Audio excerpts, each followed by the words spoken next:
On September 4th, 1991, a car sped down Nashville's Interstate 40, carrying one of country music's brightest stars to what should have been another routine performance at the Grand Ole Opry. Minutes later, that same car would lie mangled on an exit ramp, beginning a tragic 5-day countdown that would forever change country music history. This is the story of how a simple car ride led to the shocking death of country legend Dottie West. Long before that fateful September morning, Dorothy Marie Marsh stood beneath the spotlight at the Grand Ole Opry, her sequined dress catching every ray of light as she delivered another show-stopping performance. The audience didn't know it then, but they were witnessing the twilight moments of a pioneer who had revolutionized country music forever. In 1964, as the first female country artist to ever win a Grammy Award, Dottie West didn't just break barriers, she shattered them.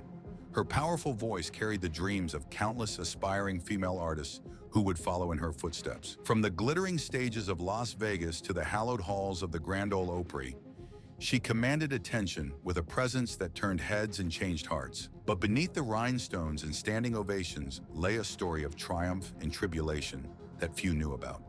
The woman who would become known as the country sunshine grew up in the shadows of poverty, fighting her way through circumstances that would have broken most spirits. Her journey from a small McMinnville, Tennessee farm to the bright lights of Nashville embodied the American dream and its sometimes cruel twists of fate. As summer turned to fall in 1991, Dottie was preparing for what she believed would be another career renaissance. At 58, she wasn't just surviving in the youth-oriented music industry, she was thriving. New recordings were planned, tours were being booked, and her signature voice was as strong as ever. Yet behind the scenes, financial troubles were mounting, leading to decisions that would set in motion a chain of events no one could have predicted. The story of Dottie West isn't just about music, it's about the price of fame, the weight of success, and the split-second choices that can change everything. As her car raced toward the Grand Ole Opry that September morning, no one could have known that one of country music's most beloved voices was about to be silenced forever. From the poverty-stricken hills of Tennessee to the pinnacle of country music stardom, Dottie West's rise would prove as spectacular as it was unlikely. The dirt roads of McMinnville, Tennessee held little promise for young Dorothy Marie Marsh. Born in 1932 during the depths of the Great Depression,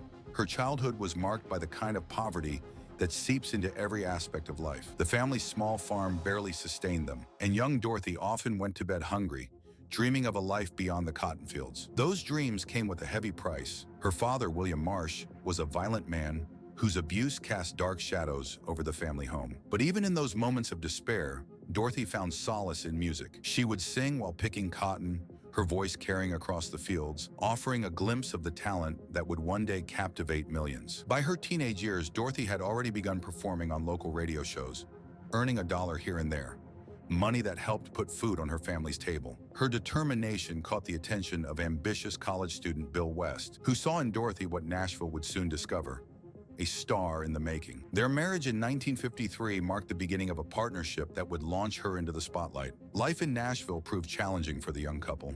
Bill worked various jobs while Dorothy balanced motherhood, college classes at Tennessee Tech, and her burning ambition to make it in country music. They wrote songs together in their spare time, with Dorothy's talent for heartfelt lyrics beginning to turn heads in Music City. Everything changed in 1963 when the newly minted Dottie West landed a publishing and recording contract with Atlantic Records. Her distinctive voice, coupled with an innate ability to convey raw emotion through song, quickly set her apart from other aspiring artists. But it was her Grammy-winning performance of Here Comes My Baby in 1964 that truly announced her arrival in country music. The transformation from Dorothy Marsh to Dottie West was complete, and Nashville had found its newest star. As the first female country artist to win a Grammy Award, she didn't just open doors, she kicked them down. Her success paved the way for future generations of female artists who would no longer have to question their place in country music. Throughout the 1970s, Dottie's star continued to rise. Her collaboration with Kenny Rogers produced a string of hits that dominated country radio. Every Time Two Fools Collide and What Are We Doing in Love showcased her versatility as an artist, while her solo hit Country Sunshine became more than just a song. It became her identity. The Coca-Cola Company even adopted it for their commercials, turning Dottie into a household name beyond country music circles. As her success grew, so did her image. Gone were the simple dresses of her early career, replaced by elaborate sequined costumes that reflected her evolution into country music royalty. She embraced a more glamorous persona, complete with designer clothes and high-end vehicles. The farm girl from Tennessee had transformed into a sophisticated star who could command any stage she stepped onto. The 1970s marked a pivotal evolution in Dottie's musical journey. Her early success with singles like Here Comes My Baby and Would You Hold It Against Me opened doors to television appearances, including regular spots on The Bobby Lord Show. But it was her ability to adapt to changing musical tastes that truly set her apart from her contemporaries. When the country-politan sound began to dominate Nashville, Dottie embraced the change with characteristic grace. She worked with producer Owen Bradley, the architect behind Patsy Cline's success, to craft a sophisticated sound that appealed to both country purists and mainstream audiences. This partnership resulted in hits like Paper Mansions and Like a Fool, songs that showcased her emotional depth as a vocalist. Her collaboration with Kenny Rogers proved particularly fruitful, producing not just hit records, but also establishing both artists as crossover sensations. Their chemistry was undeniable, leading to sold-out tours and multiple Country Music Association Awards nominations. Songs like That's the Way Love Should Be and Till I Can't Take It Anymore dominated both country and adult contemporary charts, proving Dottie's versatility as an artist. Behind the scenes, Dottie was equally influential as a songwriter. She penned hits for other artists, including Is This Me for Jim Reeves and Layback Lover for Kenny Rogers. Her songwriting abilities earned her respect in Nashville's competitive music industry, where she became known as much for her pen as her voice. The transformation of her stage presence was equally remarkable. From modest dresses in the 1960s, she evolved into elaborate costumes designed by Manuel, the same designer who created iconic looks for Elvis Presley and Johnny Cash. Each appearance became a theatrical event, with Dottie understanding that country music was as much about visual spectacle as it was about sound. By the early 1980s, Dottie had amassed an impressive catalog of achievements: multiple Grammy nominations, regular appearances on major television shows, and a string of top 10 hits that showcased her remarkable range.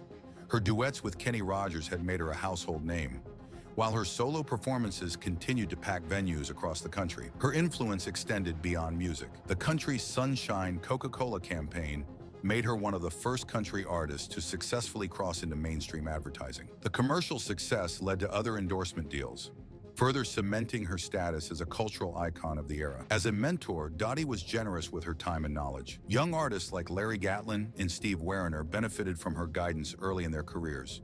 She understood the struggles of breaking into the industry and made it her mission to help others navigate the path she had pioneered. But the very success that had lifted Dottie to stardom would prove to be a double-edged sword. As her star rose higher, the financial foundations of her empire began to crack, setting the stage for a series of devastating setbacks that would challenge everything she had built. The 1980s brought winds of change to country music.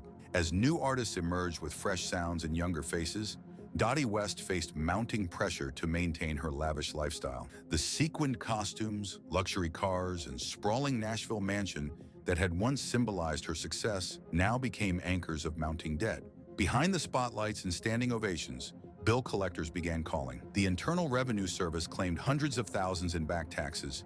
Concert bookings, while still steady, couldn't keep pace with her expenses. The woman who had risen from poverty seemed determined never to feel its sting again, even as financial advisors warned of impending disaster. Her beloved home, a 23-room mansion in Interstate, became a symbol of her financial downfall. The property that had hosted legendary parties for Nashville's elite, where stars like Kenny Rogers and Patsy Cline had once gathered, now faced foreclosure. In a cruel twist of fate, the home was auctioned off in 1990 for a fraction of its worth, with Dottie watching helplessly as strangers carried away pieces of her life. Pride prevented her from seeking help from the many friends she'd made during her decades in the industry. Instead, she turned to questionable financial advisors who promised quick solutions but delivered only deeper debt. The situation grew so dire that she began borrowing money at exorbitant interest rates, trapped in a cycle of loans that seemed impossible to escape. Yet even as her financial world crumbled,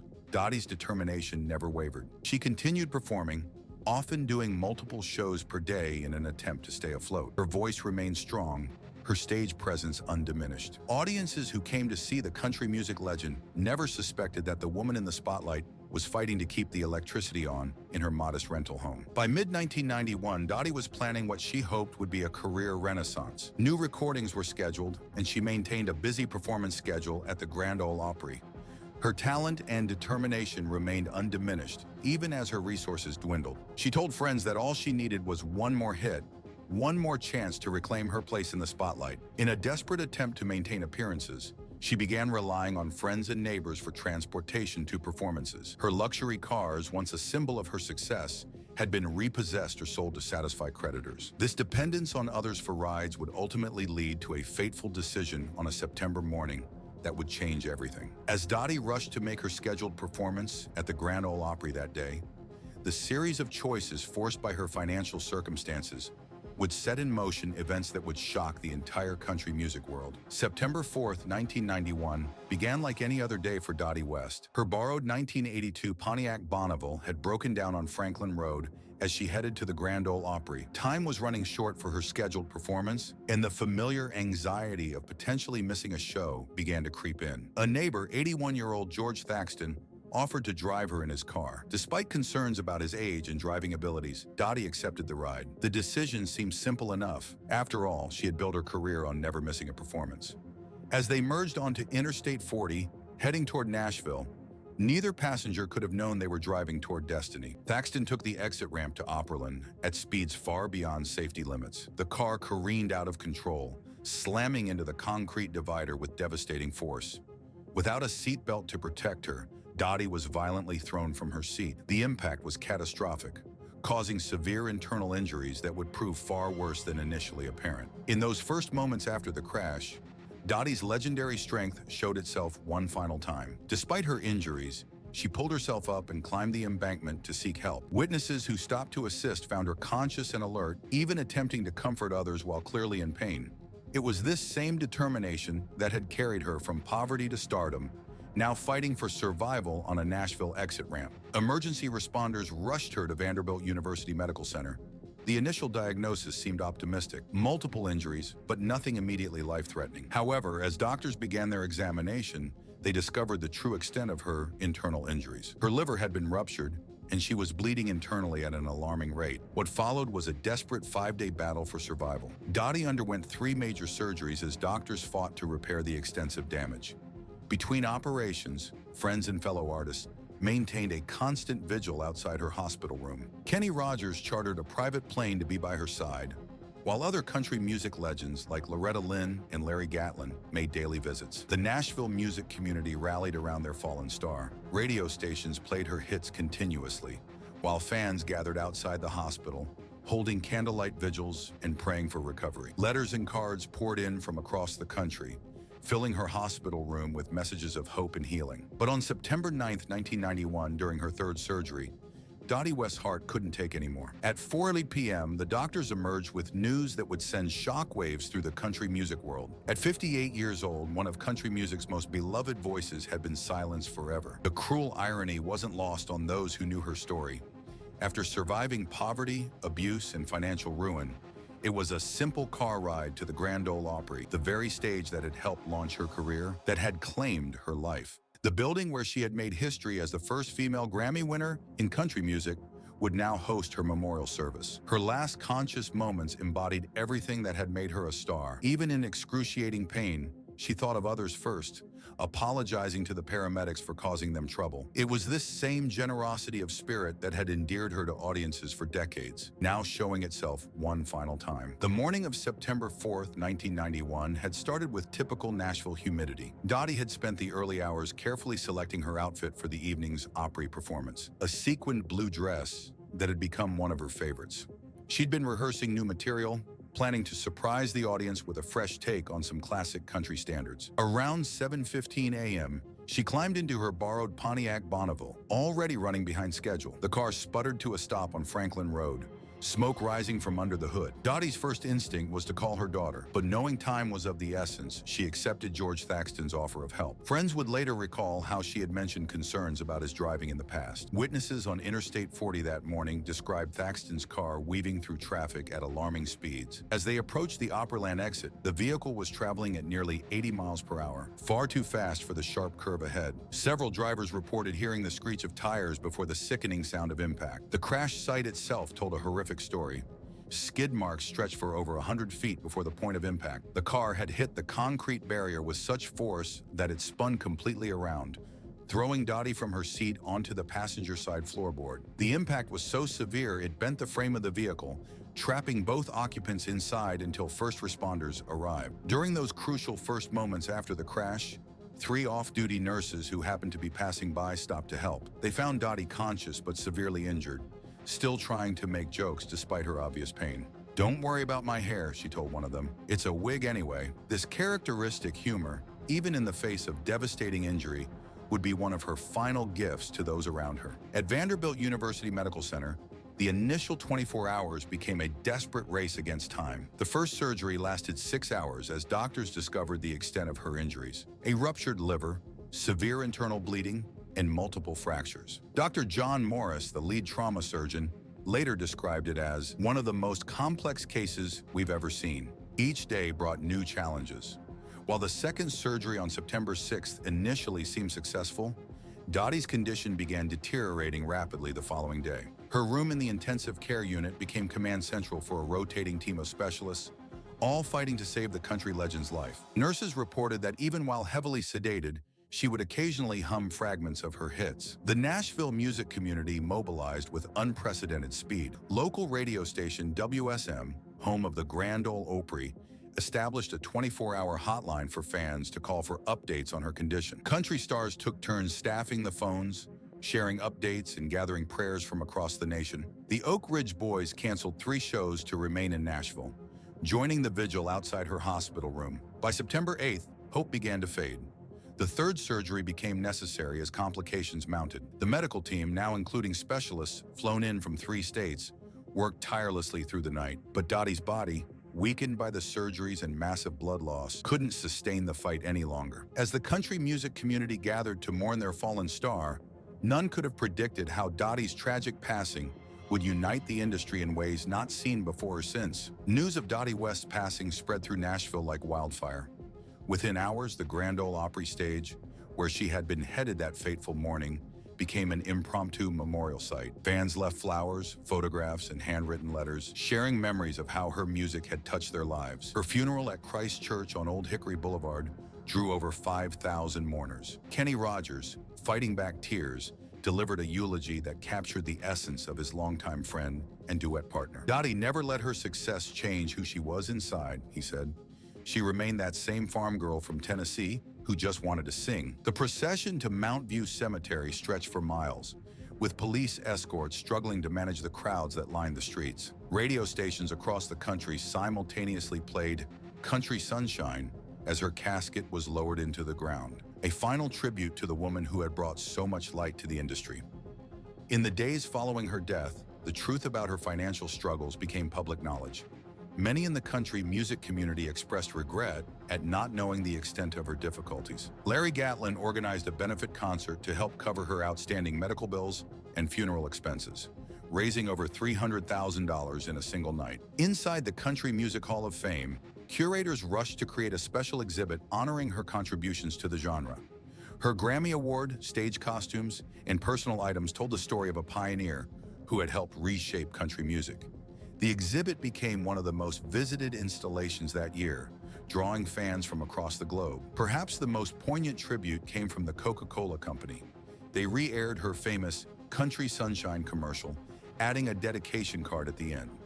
The gesture reminded everyone how Dottie had bridged the gap between country music and mainstream America, making the genre more accessible to a broader audience. Her death sparked important conversations within the industry about artist welfare and financial management. The Country Music Association established the Dottie West Fund for emergency assistance to artists facing financial hardship, ensuring her legacy would help prevent similar tragedies in the future. Steve Werner, one of the many artists she had mentored, summed up the industry's loss during a memorial concert. Dottie didn't just open doors for female artists, she built new ones where none existed before. Every woman who steps onto the Opry stage today walks through those doors. While the immediate shock of Dottie's passing sent ripples through Nashville, no one could have predicted how her influence would continue to shape country music for generations to come. In the decades since Dottie West's passing, her impact on country music has only grown stronger. The walls of the Country Music Hall of Fame tell stories of a woman who refused to be confined by the limitations of her era. Her 2018 induction into this prestigious institution, though long overdue, cemented her place among country music's greatest pioneers. Today's female country artists often cite Dottie as a foundational influence. Miranda Lambert, Carrie Underwood, and Casey Musgraves have all referenced her fearless approach to both music and image. The sequined costumes and bold stage presence that became Dottie's trademark paved the way for the dynamic performances that define modern country music. Her songwriting continues to influence new generations of artists. The raw honesty in tracks like Here Comes My Baby demonstrated that country music could tackle complex, emotional themes while maintaining its authentic voice. Modern songwriters study her lyrics as masterclasses in storytelling, learning how to balance vulnerability with strength. The Grammy she won in 1964 sits in a special display at the Nashville Songwriters Hall of Fame, reminding visitors that before Loretta Lynn, before Dolly Parton, before Reba McEntire, there was Dottie West, breaking down barriers and proving that a woman's voice deserved to be heard on country radio. Kenny Rogers, until his own passing in 2020, continued to speak about their collaborations with deep affection. Their duets remain benchmarks for male-female country partnerships, demonstrating how artists can maintain their individual identities while creating something greater together. Beyond her musical contributions, Dottie's personal story resonates with a timeless truth about the human spirit. Her rise from poverty, her resilience in the face of adversity, and even her struggles with finance and fame remind us that behind every spotlight lies a very human story. As new stars continue to emerge in country music, each one carries a piece of Dottie West's legacy, whether they realize it or not. But perhaps the most shocking part of her story isn't how it ended. It's how close she came to writing one final chapter. As dawn broke over Nashville on that September morning in 1991, Dottie West was preparing for what she believed would be another comeback. New recordings sat ready in a studio vault, waiting for release. Tour dates were being planned. A renaissance seemed just within reach. Her story serves as a testament to the unpredictable nature of fate in the music industry. From the poverty-stricken hills of Tennessee to the glittering stages of the Grand Ole Opry, Dottie West's journey reshaped country music forever. Her voice, though silenced too soon, continues to echo through the halls of Nashville, inspiring new generations of artists to break barriers and chase their dreams. Hit subscribe to uncover more shocking stories from country music's golden age. Next week, we'll reveal the untold truth behind one of country's most mysterious disappearances.